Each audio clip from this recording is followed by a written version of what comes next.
dowladii kacaanka ayaa hirgelisay akhris qoraalka afka Soomaaliga mashruuci bar ama baro ee dadka ilaa miyiga lagu gaarsiinayay barashada afka Soomaaliga. Intaas wixii ka dambeeyay waxa ay dowladdu xoogga saartay horumarinta afka Soomaaliga heer manhajka dowladda badankiis ku qornaa af Soomaali, sidoo kalena jirtay kulliyad u gaar ah afka iyo suugaanta. horumarintii ku socotay afka Soomaaliga waxa ay la dhacday dowladii militariga oo markii hore ba asaastay akhris qoraalkiisa. Burburkii kadib tiro jaamacadaha ayaa dalka ka hana qaaday, waxa si adkaatay jaamacad ku dhirta kulliyad u gaar ah afka Soomaaliga. Jaamacadda Greenhope ayaa sameysay kulliyad u gaar ah afka Soomaaliga, taas oo ay wax ka bartaan tiro arday ah oo af Soomaaliga barta. Professor Xuseen Faarax Tooxo waxa uu ka mid yahay aasaasiyaasha jaamacadda iyo aragtida kulliyadan. waxa uu ka jawaabayaa sababta ku kaliftay kulliyadda afka Soomaaliga ah. waxaan ogsoonahay luqadda afka hooyo waaye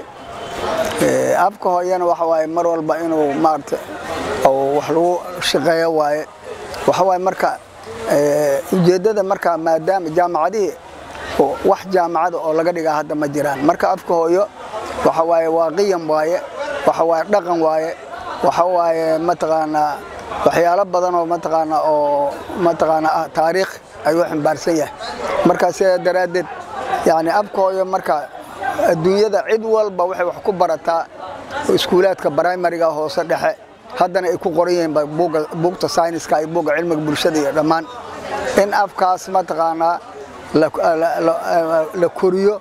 oo loo faa'iideeyo mataqaana muxuu ahay oona baabi'in oo mataqaana oona noqon af mataqaana laga tagay mataqaana marka si dhaqanka iyo mataqaana iyo aqoonta iyo mataqaana waxyaalaha uu xambaarsan yahay loo keeb garay ama loo kaydiyo waxa noo muuqatay inaan Soomaaliga mataqaana aan kor u qaadno. Cabdullaahi Macalin Axmed oo ku magac dheer Timcade waa qoraa sidoo kalena afka Soomaaliga dhigi jiray. waxa uu ka warramayaa isaga oo da'dan jira af Soomaaliga uu hadda baranayo. haddeer oo xilligan la joogo inaan barto waxa ugu dhiirigeliyay ama ugu wacan laba walxaad anigoo rabay inaan bal af Soomaaliga wixii iga dhiman aan si dhamaystirto sida suugaanta, naxwaha, dhaqanka, cilmi baarista iyo wixii kale la mid ah iyo in aan ardayda aan uga faa'iideeyo inta hadda markaas aan uga roonahay iyo midda kale ah in macallin kasta lagu xiray wax la yiraahdo shahaado oo la yiraahdo shahaado macallinimo ma haysataa maadada aad baraysid ardayda takhasuskeeda ma haysataa taasoo in muddo aan lahayn taasoo igu kaliftay inaan ku soo biiro jaamacaddan oo aan barto luqadda afka Soomaaliga. Ustaad Amiir oo hadda ah bare farqurxinta iyo saxiixiyada waxa uu ka mid yahay ardayda kulliyadda afka Soomaaliga. haddaba maxay tahay sababta uu ku doortay isaga ayaa ka jawaabaya. sababahan ku doortay waxa weeyaan dabcan qof walba afkiisa ayuu wax ku yahay in marka aniga aan afkayga barto aan marti ka noqonin waa waxa ugu qiimaha badan oo aan leeyahay. alxamdulillah maanta waxaan isleeyahay haddii aadan ahayn wixii aan rabay maanta waa gaari qayb ka mid ah weli laakiin ma dhamaan hawsheeda. macallin baan ahay ku dhawaad dhigay maadada afka Soomaaliga waxaan dhigi karaa wixii dadku dhigay astaghfirullah leena laakiin hadda kadib waxaan dhigay wax weeyaan wax la taaban kara oo sharci ku waafaqsan af Soomaaliga muxuu ahaa waxa ku maasan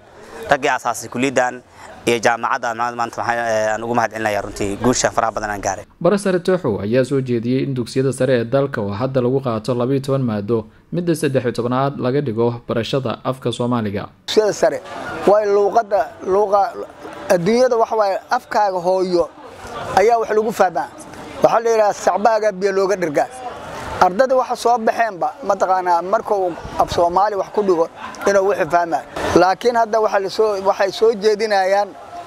macallimiinta qaar in say ardada u fahmaan in maadooyinka 12 maado hadda dugsiga sare lagu qaataa laba lagu daray technology business waxa la yiraahdaa marka dhammaan qaarkood qaybo kale in lagu daro qaybtan oo mataqaana Soomaaliga marka aad iyo aad hadda waa soo noolaatay luqadii fahamkiisa waxtarkiisa mataqaana soo baxay.